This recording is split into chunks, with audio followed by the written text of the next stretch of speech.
Seedling வந்து அரேபிகம் seedling நான் காமிச்சேன்ல அது மாதிரி.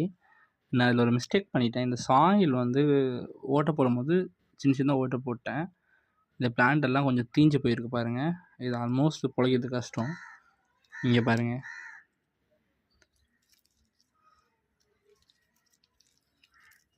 செடி வந்து அழுகிடுச்சு. ஸோ நம்ம வந்து அடினியம் செடியை வந்து வளர்க்குற காலகட்டத்தில் டெய்லியும் தொட்டு தொட்டு பார்க்கணும் எப்படி இருக்குது என்ன இருக்குன்ட்டு.